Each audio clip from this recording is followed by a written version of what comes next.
జరుగుతుంది. ఏం చేస్తున్నామండి? ఆఫీస్ ముందుకు వచ్చారు మీ న్యాయం కోసం. సీఎం ఆఫీస్ ముందుకు మా న్యాయం కోసం నా 5 నెలల నుంచి తిరుగుతున్నామన్నా. మా బాధ పట్టించుకునే దిక్కే లేదు. ఇక అయిపోయింది మా పరిస్థితి.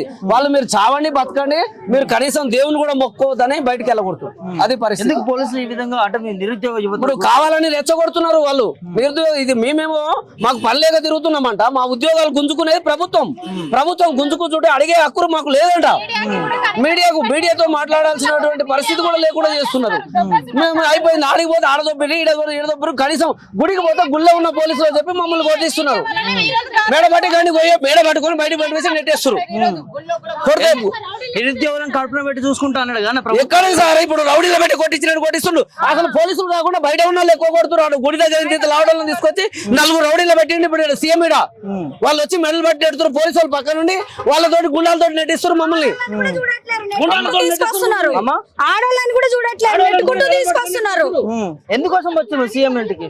డౌన్ మెరిట్ లిస్ట్ సార్, 1:2 గురుకుల 1:2 అభ్యర్థులం సార్ మేము. దేనికోసం వచ్చారు? మాకు డౌన్ మెరిట్ లిస్ట్ పెడితే 1:1 వాళ్ళతో పాటు మాకు జాబులు వస్తాయి. డౌన్ మెరిట్ లిస్ట్ పెడితే వాళ్ళ తర్వాత మెరిట్ లో ఉన్నాము, మాకు జాబులు వస్తాయి. ఒక్కొక్కరికి 3, 4 జాబులు వచ్చినాయి. వాళ్ళకి ఒక జాబ్ తీసుకొని ఇంకా డౌన్ మెరిట్ లిస్ట్ తర్వాత మెరిట్ లో ఉన్న వాళ్ళు మాకు జాబ్ వస్తుంది. దానికోసం మేము కొట్లాడుతున్నాం. ఏం చెప్తారు ఇక్కడ అధికారులు? ఏం చెప్పట్లేరు. సీఎం సార్ ఇంటి దగ్గరకు వచ్చాము, అక్కడ నుంచి కిలోమీటర్ దూరం ఇక్కడికి తీసుకొచ్చారు. ఇక్కడికి వెళ్ళమన్నారు. ఇక్కడ ఉంటే మళ్ళీ ఇక్కడ నుంచి మమ్మల్ని వెళ్ళగొడుతున్నారు. ఎక్కడికి వెళ్ళాలో ఎక్కడికి వెళ్తున్నామో మాకే తెలియట్లేదు. అసలు ఏం చేయాలో అర్థం కావట్లేదు. పోలీస్ సార్ వాళ్ళు కూడా ఇక్కడికి రమ్మన్నారు. మళ్ళీ వాళ్ళే మేం చెప్పలేదు, మళ్ళీ మీరు ఇక్కడ నుంచి వెళ్ళమంటున్నారు. ఎక్కడికి వెళ్ళాలో మాకు అర్థం కావట్లేదు. చిన్న చిన్న పిల్లలు తీసుకొని వచ్చాము, రోడ్ల మరి తిరుగుతున్నాము. భిక్షాటన చేసుకునే వాళ్ళ పక్కన కూర్చున్నాము. వాళ్ళకుంది ప్లేస్, మా భిక్షాటన చేసుకునే వాళ్ళకి అర్హత కూడా మాకు లేదా? వాళ్ళతో పాటు కూర్చున్నామని మమ్మల్ని కూర్చొని ఇవ్వట్లేరు.